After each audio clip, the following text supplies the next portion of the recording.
D block elements के कुछ mixed topics में क्वेश्चंस हैं एनसीईआरटी में, वो देखते हैं। Comment on the statement that elements of first transition series possesses many different properties different from those of their heavier transition elements। पहले तो क्वेश्चन समझते हैं, कंपेयर किसको कर रहा है। फर्स्ट ट्रांजिशन सीरीज कौन सी सीरीज होती है? 3D series. 3D सीरीज की प्रॉपर्टीज को किसके साथ कंपेयर कर रहा है? हैवियर ट्रांजिशन एलिमेंट्स के साथ, है ना। मतलब 4D और, तो ग्रुप में पूछ रहा है, कंपैरिजन ग्रुप में पूछ रहा है, ठीक है ना। ठीक है, प्रॉपर्टीज का कंपैरिजन ग्रुप में पूछा जा रहा है, क्वेश्चन ये है। तो आंसर देखते हैं। Elements of first series of transition, first transition series possesses many properties different from those of heavier transition elements is a true statement। पहले तो उसने क्या बोला था, कमेंट करो बताओ। तो आपका पहला कमेंट क्या है कि हाँ भाई सच है ये बात, ठीक है ना।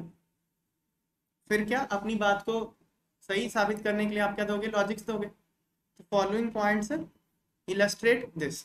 ये जो नीचे वाला एग्जांपल है ये हमारी बात को जस्टिफाई करते हैं। पहला, atomic size। The atomic sizes of first transition series is smaller than those of second and third series elements। So, but due to lengthened contraction, atomic sizes of second series elements are nearly same as third series elements of the corresponding same vertical group। क्या बोल रहा है ये, समझ में आई ये बात? ये देखो, एक तो चलो मैं पहले यहाँ समझा देता हूँ क्या बोला इसने। इसकी एग्जांपल लेते हैं, टाइटेनियम, जिरकॉनियम और हफीनियम। तो नीचे जाने पे आप एक्सपेक्ट करते हो कि साइज बढ़ेगा, यही एक्सपेक्ट करते हो ना, डाउन द ग्रुप साइज बढ़ता है बिकॉज नंबर ऑफ शेल्स बढ़ जाते हैं, ये आप एक्सपेक्ट करते हो। ये आपकी जो एक्सपेक्टेशन है, ये जब आप 3D सीरीज से 4D सीरीज, यहाँ से यहाँ गए 3D से 4D, ये तो पूरी हो गई, ठीक है ना। लेकिन जब आप 4D से 5D गए तो साइज ऑलमोस्ट सेम रहता है। इसका रीजन क्या है, लेंथेनॉइड कॉन्ट्रैक्शन। क्यों लेंथेनॉइड कॉन्ट्रैक्शन किसको बोलते हैं? ये जो बीच में गैप आ रहा है, ये गैप है। आप यहाँ से यहाँ ट्रेवल करोगे, यहाँ से यहाँ ट्रेवल करोगे, फिर आप यहाँ आओगे, है ना। बेरियम से हफीनियम जब आप आते हो तो आप ट्रेवल करते हो दीज 15 एलिमेंट्स। लेंथेनम तो डी ब्लॉक ही है। सीरियम से लेके ल्यूटिटियम तक तो 14 एलिमेंट आपको ट्रैवल करने पड़ते हैं। 14 एलिमेंट ट्रैवल करोगे तो क्या हो जाएगा, साइज कॉन्ट्रैक्ट हो जाएगा, बहुत ज़्यादा कॉन्ट्रैक्ट हो जाएगा। तो जब आपने बेरियम से अफीनियम जंप मारा तो साइज बहुत ज़्यादा छोटा हो गया, इसको बोलते हैं लेंथेनॉइड कॉन्ट्रैक्शन। तो ऊपर से नीचे आने पे शेल बढ़ गया तो साइज बढ़ना चाहिए था, पर due to lanthanoid contraction size कम हो गया। तो इसलिए इफेक्ट नेट ये आता है कि 3D सीरीज का और 4D सीरीज का और 5D सीरीज का साइज ऑलमोस्ट सेम हो जाता है। लेकिन ये इफेक्ट यहाँ नहीं आता, यट्रियम और लेंथेनम पे नहीं आता, क्योंकि लेंथेनम तो सीरियम के पीछे है ना। समझ में आई बात? ये जो साइज की बात है, ये लेंथेनम यहाँ पड़ा हुआ है, यहाँ है लेंथेनम, यहाँ है एक्टेनम। तो लेंथेनम पे ये नहीं पड़ेगा ना फर्क, क्योंकि 4F सीरीज का है लेंथेनम के बाद, यहाँ पे है, यहाँ, ठीक है ना। क्लियर होगी बात ये पहले,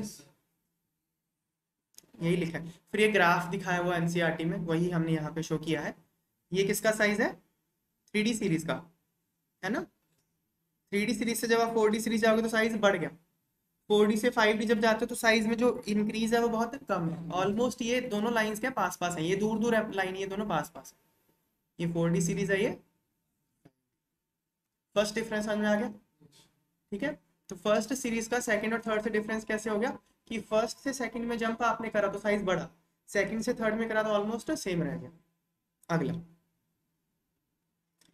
इन first series, in first transition series मतलब कौन सी, 3D series, +2 and +3 oxidation states are more common, but in second and third series higher oxidation states are more common. नीचे जाने पे हायर ऑक्सीडेशन स्टेट्स ज़्यादा कॉमन हो जाती हैं, और हमारी फर्स्ट सीरीज में +2 एंड +3 ज़्यादा कॉमन है। इसका रीज़न क्या है, जब आप नीचे जाते हो तो आउटर मोस्ट इलेक्ट्रॉन दूर हो जाता है न्यूक्लियस से, तो उसको रिमूव करना आसान हो जाता है, इसलिए ज़्यादा नंबर ऑफ इलेक्ट्रॉन रिमूव कर सकते हो आप। तो हायर ऑक्सीडेशन स्टेट्स एग्जिस्ट कर जाती है। समझ में आई बात? नेक्स्ट, बिकॉज ऑफ, 2 पॉइंट हो गए डिफरेंस के। Because of strong metallic bonding है ना, बॉन्डिंग आएगा यहाँ पे, bonding in heavier elements, the enthalpy of atomisation of first series elements is lower than second and third. इस बात को समझो। ये पहले ग्राफ देखते हैं। ये जो ग्रीन में देख रहे हो ये किसकी इंथैल्पी ऑफ एटोमाइजेशन है? 3D की। ये 4D की 5D की। यहाँ देख के क्या पता चल रहा है कि 3D की कम है, 4D और 5D की ज्यादा है। तो down the group enthalpy of atomization क्या हो गई? बढ़ गई। इंथैल्पी ऑफ एटोमाइजेशन होता क्या है? किसी भी चीज को, चाहे वो मॉलिक्यूल है, चाहे आयन है, चाहे आयन में तो लैटिस इंथैल्पी बोल देते हैं, कोई अगर मॉलिक्यूल है या कोई मेटल है, उसके एटम को अलग अलग कर देना, गैसियस फेज में पहुंचा देना, ठीक है ना? उसमें जितनी एनर्जी आपको देनी पड़ेगी उसको बोलेंगे इंथैल्पी ऑफ एटोमाइजेशन।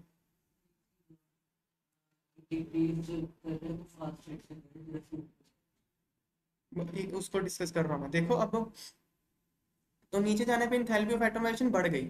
इसका रीजन क्या है? देखो, अगर इंथैल्पी ऑफ एटोमाइजेशन बढ़ गई, इससे क्या इंडिकेट होता है कि मेटल और मेटल का आपस में बॉन्ड ज्यादा स्ट्रांग होगा या वीक होगा? स्ट्रांग होगा ना। नीचे आने पे इंथैल्पी ऑफ एटोमाइजेशन बढ़ रही है, मतलब आपको ज्यादा एनर्जी देनी पड़ रही है ना? तो इसका मतलब नीचे आने पे मेटल और मेटल का बॉन्ड स्ट्रांग हो जाएगा। मेटल और मेटल मेटल के बॉन्ड के लिए कौन रिस्पॉन्सिबल है? डी इलेक्ट्रॉन्स और एस इलेक्ट्रॉन्स। जो आउटर मोस्ट इलेक्ट्रॉन्स है वही तो मेटेलिक बॉन्डिंग में पार्टिसिपेट करते हैं ना। देखो, 3D सीरीज, 4D सीरीज और 5D सीरीज। तो 3D सीरीज में 3D इलेक्ट्रॉन्स मेटेलिक बॉन्डिंग में पार्टिसिपेट करेंगे। जैसे मैं अगर एग्जांपल लूँ, किसी का ले लो, आयरन का ले लो, आयरन, इसका ले लो, स्कैंडियम, टाइटेनियम का ले लो। टाइटेनियम की कॉन्फ़िगरेशन क्या है? 3D2 4s। टाइटेनियम के नीचे क्या आता है? जिरकॉनियम। जिरकॉनियम क्या है? 4D2 5s2। जिरकॉनियम के नीचे हफीनियम। हफीनियम में क्या आएगा? 5D2 6s2। ठीक है ना? तो इनका लैटिस कैसे होता है? देखो, टाइटेनियम ऐसे होगा, ये मान लो टाइटेनियम है, और इसके आसपास इसके वैलेंस इलेक्ट्रॉन कितने हो गए? 4। 1 2 3 4, है ना?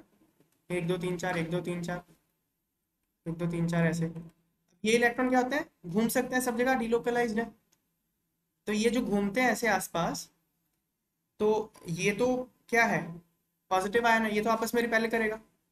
पर इनको बांध के किसने रखा हुआ है? इन इलेक्ट्रॉन्स ने। तो ये इलेक्ट्रॉन्स जितना फ्री होंगे उतना ही अच्छे से बॉन्ड बनाएंगे। समझ में आ रही है बात?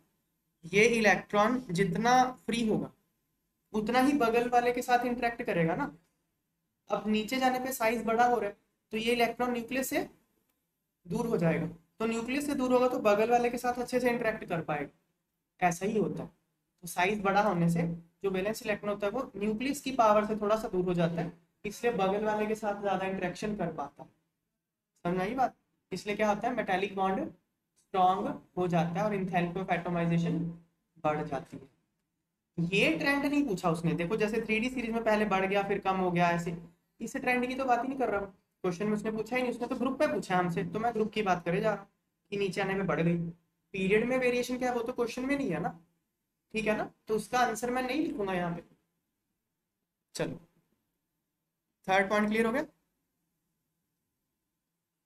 सेम मेल्टिंग पॉइंट के साथ है। मेल्टिंग पॉइंट में भी क्या होगा? सॉलिड को आप मेल्ट करोगे, तो जब आप सॉलिड को मेल्ट करोगे तो आप इंटरमॉलिक्यूलर फोर्स ऑफ अट्रैक्शन को ही तो ओवरकम करने की कोशिश कर रहे हो। नहीं, enthalpy of atomization is just like solid का गैस बनाना, मेल्टिंग इज लाइक सॉलिड का लिक्विड बनाना। तो दोनों ही केस में आप तो इंटरमॉलिक्यूलर, इंटरमॉलिक्यूलर नहीं कहना चाहिए, मेटालिक बॉन्ड है ये, कर्नल्स के बीच के फोर्स को ही चैलेंज कर रहे हो ना। तो ट्रेंड तो सेम रहेगा ना, है कि नहीं?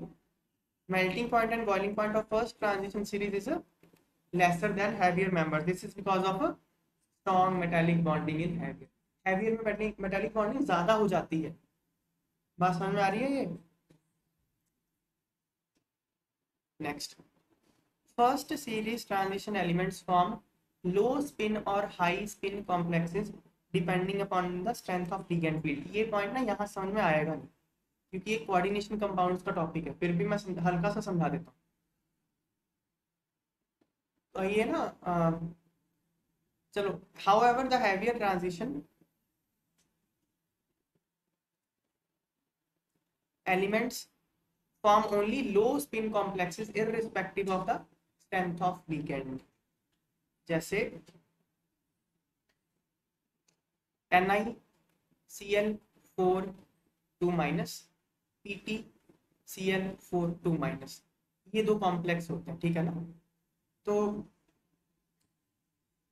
इसको बोलते हैं सेंट्रल मेटल एटम। निकल और प्लेटिनम ये सेंट्रल मेटल एटम है, क्योंकि ये है क्लोराइड आयन। क्लोराइड आयन निकल को लोन पे डोनेट कर रहा है, इसको बोलते हैं लिगेंड। ओके, ये डिटेल में हम करेंगे। लिगेंड ये सेंट्रल मेटल एटम। ये कौन सी सीरीज का एलिमेंट है? 3D सीरीज का। ये 5D का, निकल पैलेडियम प्लेटिनम, ये 5D का एलिमेंट है। तो पता है क्या है, ये जो होता है ना, इसमें नंबर ऑफ अनपेयर्ड इलेक्ट्रॉन जो होते हैं, देखो इसकी ना स्ट्रक्चर वगैरह हम करेंगे, ठीक है ना। फिलहाल बस एग्जांपल समझाने के लिए बता रहा हूँ। इसमें जो नंबर ऑफ अनपेयर्ड इलेक्ट्रॉन होते हैं ना, ये होते हैं 2। ओके, और इसमें जो नंबर ऑफ अनपेयर्ड इलेक्ट्रॉन होते हैं, होता है 0। ऐसा क्यों हो गया, ये बात समझ में आई? क्योंकि क्लोरीन तो क्लोरीन था यहाँ पे, तो ऐसा क्या हो गया? उसकी कॉन्फ़िगरेशन कितनी होती है? 3D8, इसकी कॉन्फ़िगरेशन 5D8, तो कॉन्फ़िगरेशन भी सेम है, फिर भी नंबर ऑफ अनपेयर्ड इलेक्ट्रॉन में फर्क कैसे आ गया? तो ये ना क्रिस्टल फील्ड स्प्लिटिंग थ्योरी हम पढ़ेंगे जब, तब समझ में आएगा। कोऑर्डिनेशन कंपाउंड्स का टॉपिक है, पर ये पॉइंट हम यहाँ याद कर लेंगे कि अच्छा फिर ये देखो, NiCl4 2 माइनस, ठीक है, यहाँ भी निकल है, यहाँ भी निकल था, लेकिन यहाँ फर्क क्या है? यहाँ क्लोराइड है, यहाँ साइनाइड है। इसमें पता नंबर ऑफ अनपेयर्ड इलेक्ट्रॉन कितना होता है? 0। ओके, इसमें नंबर ऑफ अनपेयर्ड इलेक्ट्रॉन 0, इसमें 2। मतलब निकल के साथ क्लोरीन लगा है या साइनाइड लगा है, इससे फर्क पड़ेगा नंबर ऑफ अनपेयर्ड इलेक्ट्रॉन में। मतलब लीगेंड पे डिपेंड करेगा, नंबर ऑफ अनपेयर्ड इलेक्ट्रॉन कितने हैं वो लीगेंड पे डिपेंड करता है। किस केस में? 3D सीरीज के केस में। लेकिन अगर आप 4D या 5D सीरीज के केस में देखोगे, ये है PtCl4, आप PtCl माइनस ले लो, Cl4 2 माइनस ये ले लो आप, ठीक है। इसमें भी नंबर ऑफ अनपेयर्ड इलेक्ट्रॉन 0। तो प्लेटिनम के साथ चाहे आप क्लोराइड लगा दो, प्लेटिनम के साथ चाहे आप साइनाइड लगा दो, नंबर ऑफ अनपेयर्ड इलेक्ट्रॉन 0 ही रहने वाले। लो स्पिन, अगर नंबर ऑफ अनपेयर्ड इलेक्ट्रॉन 0 है तो स्पिन मतलब 0 ही हो जाएगा ना, मैग्नेटिक मोमेंट, स्पिन 0 हो जाएगा। समझ में आई ना? पेयरिंग होगी इलेक्ट्रॉन की, तो एक क्लॉकवाइज एक एंटी क्लॉकवाइज, तो स्पिन कैंसिल हो जाएगा ना। ये बात बोल रहा है कि जो 3D सीरीज को छोड़ के 4D और 5D के एलिमेंट्स होते हैं, वो हमेशा लो स्पिन कॉम्प्लेक्स बनाते हैं, लीगेंड जो मर्जी हो। लेकिन जो 3D सीरीज के एलिमेंट्स हैं, वो लीगेंड पे डिपेंड करेगा कि लो स्पिन है या हाई स्पिन। ये बात लिखी है, मैंने पॉइंट समझा दिया, लेकिन इसका मैंने रीजन नहीं समझाया कि ऐसा क्यों हो रहा है, वो हम कोऑर्डिनेशन कंपाउंड्स में देखें, ठीक है। देखो, first transition series elements form low spin या high spin complexes depending upon the strength of ligand field, ligand पे डिपेंड करता है। However, heavier transition elements form only low spin complexes irrespective of the strength of। Clear होगी बातें? तो हमने कौन कौन से पॉइंट लिखने हैं इसमें कंपैरिजन में? एक तो रेडियस का पॉइंट लिख दिया, फिर किसका पॉइंट लिख दिया? हाँ, फिर लिखा हमने पॉइंट ऑक्सीडेशन स्टेट्स। लोअर +2 और +3 ऑक्सीजन स्टेट किस में स्टेबल होती है? 3D में। 4D और 5D में हायर ऑक्सीजन स्टेट की स्टेबिलिटी बढ़ती है। फिर अगले पॉइंट 2 मेटालिक बॉन्डिंग के साथ रिलेटेड थे, enthalpy of atomization, melting point, boiling point बढ़ जाता है नीचे जाने पे। फिर अगला पॉइंट क्या था? कॉम्प्लेक्स फॉर्मिंग टेंडेंसी वाला, हाई स्पिन है या लो स्पिन है, 3D सीरीज में डिपेंड करेगा लिगेंड पे। और 4D और 5D सीरीज में हमेशा ही लो स्पिन होगा, लिगेंड का कोई मतलब ही नहीं है, कोई मर्जी लिगेंड, दैट्स इट।